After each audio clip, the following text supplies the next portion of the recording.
ನಮಸ್ತೆ. ಇವತ್ತು ಅಮರ್ ಲಿಲ್ಲಿಯಿಂದ ಸ್ಟಾರ್ಟ್ ಮಾಡ್ತಿದ್ದೀನಿ. ನೋಡಿ, ಹೂವು 2 ಚೆನ್ನಾಗಿ ಅರಳಿದ್ದಾವೆ. ಆಮೇಲೆ ನೆನ್ನೆ ಮೊಗ್ಗಿತ್ತಲ್ವ 2, ಅದನ್ನು ತೋರಿಸ್ತೀನಿ ವಿಡಿಯೋದಲ್ಲಿ. ಹೊಸಬರು ಯಾರಾದರೂ ಫಸ್ಟ್ ಸರಿ ಚಾನಲ್ ನೋಡ್ತಿದ್ರೆ ವಿಡಿಯೋ ಸಬ್ಸ್ಕ್ರೈಬ್ ಮಾಡ್ಕೊಂಡು ನೋಡಿ ನೋಡಿದವರು ಹಂಗೆ ಲೈಕ್ ಕೊಟ್ಟರೆ ನಮಗಿನ್ನೂ ಖುಷಿ ಆಗುತ್ತೆ. ವಿಡಿಯೋಯಿಂದ ಉಪಯೋಗ ಇದೆ ಅಂದರೆ ಬೇರೆಯವ್ರಿಗೆ ಶೇರ್ ಮಾಡಿ. ಬನ್ನಿ, ಇವಾಗ ಗಾರ್ಡನ್ ಅಪ್ಡೇಟಲ್ಲಿ ಇವತ್ತೇನು ಕೆಲಸ ಆಯಿತು, ಎಷ್ಟು ಕೆಲಸ ಆಯಿತು ಅಂತ ತೋರಿಸ್ತೀನಿ. ಯಾಕೆಂದರೆ ಇವಾಗ ಕ್ವಿಕ್ಕಾಗಿ ಗಾರ್ಡನ್ ಕ್ಲೀನ್ ಮಾಡ್ತಾಯಿದ್ದೀನಲ್ಲ, ಅದರಿಂದ. ಇದು ನೋಡಿ ವಿಡಿಯೋ ಮಾಡ್ತಿದ್ರೆ ಪೋಜ್ ಎಷ್ಟು ಚೆನ್ನಾಗಿ ಕೊಟ್ಟಿದೆ ಅಂತ. ಇವತ್ತು ಮೊಗ್ಗಾಗಿದೆ, ಅದು ಇನ್ನು ಹರಳಿರೋದು ಕೊನೆಯಲ್ಲಿ ತೋರಿಸ್ತೀನಿ. 2 ದಿನದ ವಿಡಿಯೋ ನಿಮಗೆ ಆಗ್ತಾ ಇರೋದು, ಯಾಕೆಂದರೆ 2 ದಿನ ಕೆಲಸ ಮಾಡಿದ ಪೂರ್ತಿ ವಿಡಿಯೋ ನಮ್ಗೆ ಹಾಕ್ಬಿಟ್ರೆ ಗೊತ್ತಾಗುತ್ತೆ. ಸೊ ಒಂದೊಂದು ದಿನಕ್ಕೂ ಒಂದೊಂದು ಬೇಡ ಅಂತ ಹಾಕ್ತಾಯಿದ್ದೀನಿ. ಅದು ಅಲ್ಲದೆ ನಾನು ಕ್ಲೀನ್ ಮಾಡೋದೆಲ್ಲ ನಿಮಗೆ ತೋರಿಸ್ತಿಲ್ಲ. ಫಸ್ಟ್ ಒಂದು ಸರಿ ತೋರಿಸ್ದೆ, ಸಾವಂತಿಗೆ ಗಿಡದಲ್ಲಿ ಯಾವ ಥರ ಚಿಕ್ಕದು ಬಂದಿರುತ್ತಲ್ಲ, ಅವಾಗ ಕ್ಲೀನ್ ಮಾಡಿ ಹೆಂಗಿಡೋದು ಅಂತ. ಆವಾಗ ಬೇಗ ಆಗೋಗುತ್ತೆ. ಆಮೇಲೆ ಒಂದೇ ದಿನಕ್ಕೆ ಎಷ್ಟು ಸಾಲ ಆಯಿತು, 2 ಸಾಲ ಆಗುತ್ತೆ, 3 ಸಾಲ ಹೋಗುತ್ತೆ. ಒಂದೊಂದು ಸರಿ ಜಾಸ್ತಿ ಗಲೀಜಿಲ್ಲ ಅಂದರೆ 3 ಸಾಲು ಆಗುತ್ತೆ. ಇವಾಗ ನಾವು ಕ್ಲೀನ್ ಮಾಡಿದ ತಕ್ಷಣ ನೆಕ್ಸ್ಟ್ ಕ್ಲೀನ್ ಮಾಡ್ಕೊಳ್ಳೋದ್ರಿಂದ ತುಂಬ ದಿನ ಬಿಟ್ಟಿದ್ವಲ್ಲ, ಅದರಲ್ಲಿ ನಾವು ಹುಲ್ಲಿಂದು ಅದು ಇದು ಬೇಡದೇ ಇರೋ ಗಿಡದ ಬೀಜ ಎಲ್ಲ ಬಿದ್ದಿರುತ್ತೆ. ನೆಕ್ಸ್ಟ್ ನಾವು ಕ್ಲೀನ್ ಮಾಡಿದಾಗ ಅದು ಮಣ್ಣು ತಿರುವಾಕ್ದಂಗೆ ಆಗಿ ಬೇಗ ಬರುತ್ತೆ. ಒಂದು ಕ್ಲೀನೆಲ್ಲ ಆದಮೇಲೆ 15 ದಿನಕ್ಕೆ ನಾವು ಮತ್ತೆ ರಿಪೀಟ್ ಮಾಡ್ಕೊಂಬಿಟ್ರೆ ಜಾಸ್ತಿ ಬರೋಲ್ಲ. ಆವಾಗ ಒಂದು 3 ತಿಂಗಳು ನಮಗೆ ಕೆಲಸ ಇರೋಲ್ಲ. ಅದರಿಂದ ನಾನು ಕ್ವಿಕ್ಕಾಗಿ ಮತ್ತೆ ಕ್ಲೀನ್ ಮಾಡ್ತಾಯಿದ್ದೀನಿ. ಇದರಲ್ಲಿ 2ರಲ್ಲೂ ಅರಳಿದೆ. ನನಗೆ ಆ ಗೆಡ್ಡೆಗಳು ಯಾವ್ಯಾವು ಅಂತ ಗೊತ್ತಿರಲಿಲ್ಲ. ಸುಮ್ಮನೆ ಪಾಟಲ್ಲಿ ಆವಾಗ ಮೇಲಿಂದ ಗಿಡಗಳೆಲ್ಲ ಇಳಿಸ್ಕೊಂಡ್ವಲ್ಲ ಮೇಲಿಂದ, ಆವಾಗ ಇಲ್ಲಿ ಕೆಳಗಿಡ್ಬೇಕಾದ್ರೆ ಎಲ್ಲೆಲ್ಲಿ ಪಾಟ್ ಖಾಲಿ ಇದ್ವು ಅದರಲ್ಲೇ ಇಟ್ಬಿಟ್ಟಿದ್ದೆ. ಇವಾಗ ಅದರಲ್ಲೇ ಕ್ಲೀನ್ ಮಾಡಿ ನಾನು ಗೊಬ್ಬರ ಕೊಟ್ಟ ಮೇಲೆ ಇವಾಗ ಹೂವು ಲೇಟಾಗಿ ಅರಳಿದೆ ನಮ್ಮ ಗಾರ್ಡನಲ್ಲಿ. ಇನ್ನೂ ಜಾಸ್ತಿ ಗೆಡ್ಡೆಗಳಿದ್ದರೆ ಇನ್ನೂ ಜಾಸ್ತಿ ಅರಳುತ್ತೆ. ಇದು ವರ್ಷಕ್ಕೊಂದೇ ಸರಿ ಬಿಡೋದಲ್ವ, ಅದರಿಂದ ಮೇಫ್ಲವರು ಅಂತಾರೆ, ಮರ್ಲಿಲ್ಲಿ ಅಂತಾರೆ. ಅದರಿಂದ ಇದು ನಮಗೆ ಸುಮಾ ಅಂತ ನಮ್ಮ ಯೂಟ್ಯೂಬ್ ಫ್ರೆಂಡೇ ಕೊಟ್ಟಿದ್ದು. ಇದು ಅಷ್ಟೇ, ರೆಡ್ಡು ಕೊಟ್ಟಿದ್ದರು ಹೋದ ಸರಿ. ರೆಡ್ಡು ನಮಗೆ ಬಂದಿರಲಿಲ್ಲ ಹೋದ ಸರಿ. ಈ ಸರಿ 2 ಮೊಗ್ಗಾಗಿದ್ದು ನೋಡಿ ತುಂಬ ಖುಷಿ ಆಯಿತು. ಅದಕ್ಕೆ ಅದನ್ನು ನಿಮ್ಮ ಜೊತೆ ಶೇರ್ ಮಾಡ್ತಾಯಿದ್ದೀನಿ. ಇದು ಅದಕ್ಕಿಂತ ದೊಡ್ಡ ಥರ ಹೂವು ಕಾಣಿಸುತ್ತೆ. ಮೊಗ್ಗು ನೋಡಿದ್ರೇ ಗೊತ್ತಾಗುತ್ತೆ ನಿಮಗೆ, ಆ ಮೊಗ್ಗುಗೂ ಈ ಮೊಗ್ಗುಗೂ ಸ್ವಲ್ಪ ಹೂವಿನ ಸೈಜು ಕೂಡ ರೆಡ್ ತುಂಬ ದೊಡ್ಡದಾಗೇ ಇದೆ. ಇವತ್ತು ನೋಡಿ ಇಷ್ಟು ಅರಳಿದಾವೆ ದಾಸವಾಳ. ಒಂದೊಂದು 2 ಅರಳಿದಾವೆ. ನಿಧಾನವಾಗಿ ಒಂದೊಂದು ದಿನ ಜಾಸ್ತಿ ಇರುತ್ತೆ, ಒಂದೊಂದು ದಿನ ಕಮ್ಮಿ ಇರುತ್ತೆ. ಮೊಗ್ಗು ಹೆಚ್ಕೊಂಡಂಗೆಲ್ಲ ನಿಮಗೆ ಜಾಸ್ತಿ ಬರುತ್ತೆ. ನಾನು ಈ ನಡುವೆ ವಾರ ಕಿಚನ್ ವೇಸ್ಟ್ ಲಿಕ್ವಿಡ್ಡು ಅಥವಾ ಬಾಳೆಹಣ್ಣು ಲಿಕ್ವಿಡ್ಗಳೇ ಜಾಸ್ತಿ ಕೊಡ್ತಾಯಿದ್ದೀನಿ. ಫಸ್ಟ್ ಗಾರ್ಡನ್ ಕ್ಲೀನ್ ಆದಮೇಲೆ ನಾನು ವರ್ಮಿ ಕಂಪೋಸ್ಟ್ ಕೊಟ್ಟನಲ್ಲ, ಮತ್ತು ಇವಾಗ ನಾನು ಬೇಸಿಗೆ ಮುಗಿಯೋವರೆಗೂ ವರ್ಮಿ ಕಂಪೋಸ್ಟ್ ಕೊಡೋಲ್ಲ, ಅಥವಾ ಹಸುವಿನ ಗೊಬ್ಬರ ಆಗಲಿ ಏನೂ ಕೊಡೋಲ್ಲ. ಇನ್ನು ಹಣ್ಣಿನ ಗಿಡಗಳಿಗೆ ಅಂತ ಅಂದರೆ, ನೀವು ಹಣ್ಣಿನ ಗಿಡಕ್ಕೆ ಕಿಚನ್ ವೇಸ್ಟು ನಾನು ಗೊಬ್ಬರ ಮಾಡಿ ಎಕ್ಸ್ಟ್ರಾ ಇರುತ್ತಲ್ವ, ಎಲ್ಲ ಫಿಲ್ಟ್ರ್ ಮಾಡಿ ಎಲ್ಲ ಇರುತ್ತಲ್ಲ, ಅದನ್ನೇ ಹಣ್ಣಿನ ಗಿಡಗಳಿಗೆ ಮಣ್ಣು ತೆಗೆದು ಹಾಕೋಣ ಅಂದ್ಕೊಂಡಿದ್ದೀನಿ. ಯಾಕೆಂದರೆ ಗಿಡಗಳಿಗೆ ಹೆವಿ ಫೀಡರ್. ಅವು ಸ್ವಲ್ಪ ನಮಗೆ ಹಣ್ಣು ಕಾಯಿ ಸಿಗಬೇಕು ಅಂದರೆ ಅವ್ಕೆ ಜಾಸ್ತಿನೇ ಫೀಡ್ ಮಾಡಬೇಕು. ಅದರಿಂದ ಇವಾಗ ಗೊಬ್ಬರ ಒಂದು ಸರಿ ಕೊಟ್ಟಿದ್ದೀವಿ. ಅದಾದಮೇಲೆ ಕಿಚನ್ ವೇಸ್ಟ್ ಗೊಬ್ಬರನೇ ಚೆನ್ನಾಗಿರುತ್ತೆ. ವೇಸ್ಟು ನಾವು ದಿನ ಬಂದಿರೋದು ಕೂಡ ನೀವು ಆ ಥರ ಮಣ್ಣಲ್ಲಿ ಹಾಕ್ಬಿಟ್ಟು ಕೆಳಗಡೆ ಒಂಚೂರು ಮಣ್ಣಾಗದು ಹಾಕ್ಬಿಟ್ಟು ಮೇಲೆ ಮಣ್ಣು ಮುಚ್ಬೋದು, ಅಥವಾ ಮಿಕ್ಸಿಗೆ ಹಾಕ್ಬೋದು. ನೋಡಿ, ಇಲ್ಲೆಲ್ಲ ಕ್ಲೀನ್ ಮಾಡಾಯ್ತಲ್ವ, ಇಲ್ಲೆಲ್ಲ ಕ್ಲೀನ್ ಆಯಿತು. ಸಾವಂತಿಗೆ 2 ಸಾಲು ಆಗಿತ್ತು. ಆಮೇಲೆ ಸ್ವಲ್ಪ ಫಂಗಸ್ಸು ಬರ್ದಂಗಿರಲಿ, ಯಾಕೆಂದರೆ ಸಾವಂತಿಗೆ ಸಸಿ ಈ ವರ್ಷ ನನಗೆ ತುಂಬ ಡಲ್ ಅಲ್ವ, ಅದರಲ್ಲಂತೂ ಪಿಂಕ್ ಇನ್ನೂ ನನಗೆ ಕಾಣಿಸ್ತಾ ಇಲ್ಲ. ಅದರಿಂದ ನಾನು ಸ್ವಲ್ಪ ಫಂಗಸ್ ಪುಡಿನೂ ಹಾಕಿದ್ದೀನಿ ಕ್ಲೀನ್ ಮಾಡಾದಮೇಲೆ, ಅನುಮಾನ ಇದ್ಮೇಲೆ. ಯಾಕೆಂದರೆ ಹೋದ ಸರಿ ಆ ಥರ ಸಣ್ಣ ಕಪ್ಪು ಹುಳ ಬಂದುಬಿಟ್ಟೆ ನನಗೆ ಸಾವಂತಿಗೆ ಗಿಡಗಳು ತುಂಬ ಹಾಳಾಗೋಗಿದ್ದು. ಇವಾಗ ಮತ್ತೆ ಬರೋದು ಬೇಡ ಅಂತ ಅಂದ್ಕೊಂಡಿದ್ದೀನಿ. ಯಾಕೆಂದರೆ ಇವಾಗ ಅವರೆಕಾಯಿ ಗಿಡದ್ದು ಮುಗಿದಿದೆ, ಅದರಲ್ಲೇ ಜಾಸ್ತಿ ಬರ್ತಾಯಿತ್ತು.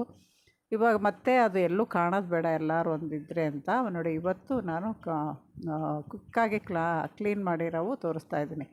ಆ ಕಡೆ ದಾಸವಾಳ ಆದಮೇಲೆ ಈ ಕಡೆ ಒಂದು ಗುಲಾಬಿ ಲೈನು ಕ್ಲೀನ್ ಮಾಡಿದ್ದೀನಿ. ಅದರಲ್ಲಿ ಎಲೆಗಳು ಪೂರ್ತಿ ತೆಗೆದಿದ್ದೀನಿ. ಗುಲಾಬಿ ಗಿಡದಲ್ಲಿ ಯಾವಾಗಲೇ ಆಗಲಿ ನೀವು ಹೂವು ಬಿಟ್ಟು ಆದಮೇಲೆ ಒಂದು ಸರಿ ಎಲೆ ಫುಲ್ಲು ಒಂದು ಎಲೆ ಇಲ್ದಂಗೆ ತೆಗೆದುಬಿಟ್ರೆ ಅದು ಹೊಸ ಎಲೆ ಜೊತೆಗೆ ಚಿಗುರು ಬಂದು ಹೂವನೂ ಬರುತ್ತೆ. ಆ ಥರ ನಾನು ತುಂಬ ಸರಿ ಮಾಡಿದ್ದೀನಿ. ಅದೇ ಥರ ಆಗಿದೆ. ಇಲ್ಲಿ ಒಂದು ರೆಡ್ಡು, ಇದು ತುಂಬ ದಿನ ಆಯಿತು ಮೊಗ್ಗು ಬಿಟ್ಟೇ ಇರಲಿಲ್ಲ. ಕೊನೆಗೆ ರೆಡ್ ಇದೆ ಅಂತ ಕನ್ಫರ್ಮ್ ಆಯಿತು. ಅವು 2 ಮೊಗ್ಗಾಗಿದ್ದಾವೆ. ಆದರೆ ಅದು ಹೂವು ಅರಳಿದಾಗ ನಾನು 2 ದಿನ ಗಾರ್ಡನ್ನಿಗೆ ಬರಲಿಲ್ಲ. ಇದನ್ನು ಯಾಕೆ ಮೊದಲು ಹೇಳ್ತಾಯಿದ್ದೀನಿ ಅಂದರೆ, ನಾನು ವಾಯ್ಸ್ ಕೊಡೋದು ಲೇಟ್ ಆಗುತ್ತಲ್ವ, ಅದರಿಂದ ಹೇಳ್ತಾಯಿದ್ದೀನಿ. ಅದು ಪೂರ್ತಿ ಹೂವು ಅರಳಿದ್ದು ತೋರಿಸ್ಲಿಲ್ಲ ನಿಮಗೆ. ಇನ್ನೊಂದು ಸರಿ ಯಾವಾಗಾದ್ರೂ ತೋರಿಸ್ತೀನಿ. 2 ದಿನದ ಮೊಗ್ಗು ತೋರಿಸ್ದೆ, ಆಮೇಲೆ ತೋರ್ಸೋಕ್ಕಾಗಲಿಲ್ಲ. 2 ದಿನ ವಿಡಿಯೋನೇ ಮಾಡಲಿಲ್ಲ, ನಾನು ಕೆಲಸನೂ ಮಾಡಿರಲಿಲ್ಲ. ಅದರಿಂದ ಇಲ್ಲಾಂದರೆ ಇಷ್ಟೊತ್ತಿಗೆ ಮುಕ್ಕಾಲು 2 ದಿನ ಕೆಲಸ ಮಾಡಿದರೆ ಮುಕ್ಕಾಲು ಗಾರ್ಡನು ಕ್ಲೀನಾಗಿರೋದು. ಸ್ವಲ್ಪ ಲೇಟ್ ಆಗುತ್ತೆ, ಯಾಕೆಂದರೆ ತುಂಬ ಬಿಸಿಲಿರುತ್ತೆ. ತುಂಬ ಬಿಸಿಲಿಗೆ ಹೋಗಿ ಮತ್ತೆ ಆರೋಗ್ಯ ಕೆಡಿಸ್ಕೊಳ್ಳೋದು ಬೇಡ ಅಂತ 2 ದಿನ ಶುಕ್ರವಾರ ಶನಿವಾರ 2 ದಿನವೂ ನಾನು ಗಾರ್ಡನಿಗೆ ಬಂದೂ ಇಲ್ಲ. ಅದು ಅಲ್ಲದೆ ಶುಕ್ರವಾರ ನಾನು ವಿಡಿಯೋನೂ ಹಾಕಿಲ್ಲ. ಇದರಲ್ಲೂ ಅಷ್ಟೇ 3 ಥರ ಇದೆ, 3 ಕಲರು. ಅಂದರೆ ಇದು 2 ಒಂದೇ ಕಲರಲ್ಲಿದೆ, ಆದರೆ ಹೂವಿಂದು ಸ್ವಲ್ಪ ಕ್ವಾಲಿಟಿ ಬೇರೆ ಇದೆ. ಒಂದು ಹೂವು ಕಟ್ ಲಾಸ್ಟಲ್ಲಿ ಆದಂಗಿದೆ, ಇನ್ನೊಂದು ಹೂವು ಮಾಮೂಲಿ ಇರುತ್ತೆ, ಇನ್ನೂ ಒಂದು ಸೌಭಾಗ್ಯ ಅವ್ರು ಕೊಟ್ಟಿದ್ದು. ಅದು ಒಂದು ಸ್ವಲ್ಪ ಕಲರ್ ಚೇಂಜ್ ಅಷ್ಟೇ. ಇದೇ ಸೇಮ್ ಹೂವೇ, ಕಲರ್ ಚೇಂಜ್ ಅಷ್ಟೇ, ಎಲೆನೂ ಚೇಂಜ್. ಅದು ದಾಸವಾಳ ಅಂತೂ ಇವಾಗ ನೋಡಿ, ಎಲೆಗಳು ನೋಡಿದ್ರೆ ಗೊತ್ತಾಗುತ್ತೆ ಎಷ್ಟು ಶೈನಿಂಗ್ ಇದ್ದಾವೆ. ಯಾವುದರಲ್ಲೂ ಬೆಸ್ಟ್ ಅಟಾಕ್ ಕಾಣಿಸ್ತಾ ಇಲ್ಲ. ನಾನು ಹೇಳೋ ಟಿಪ್ಸೆಲ್ಲ ನೀವು ಫಾಲೋ ಮಾಡಿದರೆ ದಾಸವಾಳ ಗಿಡಕ್ಕೆ ತುಂಬ ಹುಳ ಬರೋದು ಅದೆಲ್ಲ ಏನೂ ಇರೋಲ್ಲ. ಆಮೇಲೆ ಡೈಲಿ ಸ್ಪ್ರೇ ಮಾಡಿ, ಚಳಿಗಾಲ ಆಗಲಿ ಮಳೆಗಾಲದಾಗ ಏನು ಬೇಕಾಗಲ್ಲ, ದೇವರೇ ಸ್ಪ್ರೇ ಮಾಡಿರ್ತಾರೆ. ಚಳಿಗಾಲ ಅಥವಾ ಬೇಸಿಗೆಗಾಲ ಎರಡರಲ್ಲೂ ದಿನ ಸ್ಪ್ರೇ ಮಾಡಿದರೆ ಈ ಥರ ಮೇಲ್ಗಡೆ ಎಲೆಗಳ ಮೇಲಿರೋ ಧೂಳು ಹೋಗಿ ಎಲೆಗಳೆಲ್ಲ ಫ್ರೆಶ್ ಆಗಿರುತ್ತೆ. ಅಥವಾ ಚಿಕ್ಕ ಹುಳ ಪಳ್ಳ ಇದ್ದಾಗ ನಾವು ನೀರು ಸ್ಪ್ರೇ ಮಾಡ್ತೀವಲ್ಲ, ಅದರಿಂದ ಅವೂ ಅಲ್ಲಿಂದ ಕಾಲು ಕಿತ್ತುತ್ತೆ. ಅದರಿಂದ ನೀರು ಸ್ಪ್ರೇ ಮಾಡೋದ್ರಿಂದ 2-3 ಲಾಭ ಇದೆ ನೋಡಿ. ಇವತ್ತು ಒಂಚೂರು ದೊಡ್ಡ ಇದನ್ನು ಕ್ಲೀನ್ ಮಾಡಿದೆ. ಕ್ಲೀನ್ ಮಾಡಿ ಆ ಸೈಡ್ ಈ ಸೈಡ್ ಬಾಗ್ಬಿಟ್ಟಿದ್ವಲ್ಲ ರೆಂಬೆ, ಒಟ್ಟಿಗೆ ಒಂದೇ ಕಡೆ ನೇರವಾಗಿ ಕಟ್ಟಿದ್ದೀನಿ. ಪೂರ್ತಿ ಗುಲಾಬಿ ಕೂಡ ಪೂರ್ತಿ ಎಲೆ ತೆಗೆದಿರೋದು ನಿಮಗೆ ಕಾಣಿಸ್ತಾ ಇರ್ಬೋದು. ಈ ಥರ ಎಲೆ ತೆಗೆದುಬಿಟ್ರೆ ನೀವು ಹಳೆ ಎಲೆ ಎಲ್ಲ ಹೊಸ ಚಿಗುರು ಮತ್ತೆ ಬರುತ್ತೆ. ನಾನು ಅದು ಅಪ್ಡೇಟ್ ಕೊಡ್ತೀನಿ ಮತ್ತೆ ನೆಕ್ಸ್ಟು ನಿಮಗೆ. ನಮ್ಮ ಅಮ್ಮ ಏನು ಯಾವಾಗ ಬೇಕೋ ಆವಾಗ ಗುಲಾಬಿ ಗಿಡಗಳು ಎಲೆಗಳೆಲ್ಲ ತೆಗೆದುಬಿಡ್ತಾರೆ ಅಂದ್ಕೊಳ್ತೀರಾ, ನೋಡಿಸ್ತೀನಿ ನಿಮಗೆ ಯಾವ ಥರ ಆಗುತ್ತೆ ಅಂತ. ಗುಲಾಬಿ ಗಿಡ ಮಾತ್ರ ಆವಾಗ ಆ ಥರ ಮಾಡಿದರೆ ಎಲೆ ಕೆಳಗಡೆ ಹುಳ ಬರುತ್ತಲ್ಲ, ರೆಕ್ಕೆ ಥರ ಇರುತ್ತೆ ವೈಟ್, ಅದು ಬರೋದು ಕಮ್ಮಿ ಆಗುತ್ತೆ. ಅದಕ್ಕೆ ತುಂಬ ಜಾಸ್ತಿ ಅದೇ ಬರೋದು, ಚೇಪೆ ಗಿಡಕ್ಕೆ ಅದಕ್ಕೆ ಗುಲಾಬಿ ಗಿಡಕ್ಕೆ ಅದೇ ಜಾಸ್ತಿ ಬರೋದು. ನಾವು ಅದು ಬರೋಕ್ಕಿಂತ ಮುಂಚೆನೇ ಎಲೆಗಳು ತೆಗೆದುಬಿಟ್ರೆ ಅದು ಅವಾಯ್ಡ್ ಆಗುತ್ತೆ. ಆಮೇಲೆ ನೆನ್ನೆ ನಾನು ಇಲ್ಲೆಲ್ಲ ಕ್ಲೀನ್ ಮಾಡಿ ಪಾಟ್ಗಳು ಜೋಡಿಸಿರಲಿಲ್ಲ, ಇವತ್ತು ಜೋಡಿಸಿದ್ದೀನಿ. ಸ್ವಲ್ಪ ಇದು ಕನಕಾಂಬರ ಎಲ್ಲ ಒಂದು ಕಡೆ, ಆಮೇಲೆ ಗಲಾಟೆ ಹೂವೆಲ್ಲ ಒಂದು ಕಡೆ, ಈ ಥರ ಜೋಡಿಸ್ಕೊಂಡಿದ್ದೀನಿ. ಖಾಲಿ ಇರೋವೆಲ್ಲ ಒಂದು ಕಡೆ ಜೋಡಿಸ್ಕೊಂಡಿದ್ದೀನಿ. ಯಾಕೆಂದರೆ ಖಾಲಿ ಇರೋ ಗುರ್ತಿಟ್ಕೊಂಡ್ರೆ ಇವಾಗ ನಾನು ಜೀನಿಯಾ ಆಮೇಲೆ ಕಾಸ್ಮಾಸು ಬೇರೆ ಬೇರೆ ಹೂವಿನ ಬೀಜ ಹಾಕಿದ್ದೀನಲ್ಲ, ಅಕಸ್ಮಾತ್ ಅವು ಬಂದಾಗ ಸಸಿ ಇಡೋಕ್ಕಾಗುತ್ತೆ ಅಂತ ಅವು ಇಟ್ಟರೆ ನಾನು ಸಾಯಂಕಾಲದ ಹೊತ್ತೇ ಇಡಬೇಕು ನೋಡಿ. ಇದೊಂದು ಇಳಿದಿತ್ತು ನನಗೆ. ಇದರಲ್ಲೂ ಜಾಸ್ತಿ ಕಸ ಇಲ್ಲ ನೋಡಿ, ಮೊದಲಷ್ಟು ತೆಗಿಬೇಕಾಗಿತ್ತು. ಇದು 2 ದಿನ ಕೆಲಸ ಆಗಿದ್ದರೆ ಇಲ್ಲೂ ಪಕ್ಕದ ಸಾಲು ಆಗೋಗಿರೋದು. ಪರವಾಗಿಲ್ಲ, ಇನ್ನೂ ಒಂದು 2 ದಿನ ಲೇಟ್ ಆದರೂ ಪರವಾಗಿಲ್ಲ, ಬೇಗನೆ ಆಗುತ್ತೆ ಈ ಸರಿ ನೋಡಿ. ಇದು ತಿರ್ಗಾ ಮಾರನೇ ದಿನ ಹರಳಿರೋದು, ಎಷ್ಟು ಚೆನ್ನಾಗಿ ದೊಡ್ಡದಾಗಿದೆ ಹೂವು, ನೋಡಿದ್ರೆ ಗೊತ್ತಾಗುತ್ತಲ್ವ. ಅದಕ್ಕಿಂತ ಇದು ಹೂವಿನ ಸೈಜು ಚೆನ್ನಾಗಿದೆ. ಒಂದು ಗಿಡದಲ್ಲಿ ಮಾತ್ರ ಬಿಟ್ಟಿದೆ, ಇನ್ನೂ 2 ಗಿಡ ಇದೆ. ಅದು ಇದೇ ಹೂವನೋ ಅದುವೋ ಗೊತ್ತಿಲ್ಲ, ಮೊಗ್ಗು ಬಿಟ್ಟಾಗ ಗೊತ್ತಾಗುತ್ತೆ. ಆಮೇಲೆ ಸಪೋಟ ಗಿಡ ನೋಡಿ, ಇವಾಗ ಪೂರ್ತಿ ಚೆನ್ನಾಗಿ ಕಾಣುತ್ತೆ ನಿಮಗೆ, ಎಲೆಗಳು ಬಂದಿರೋದು, ಚಿಗುರು ಬಂದಿರೋದು.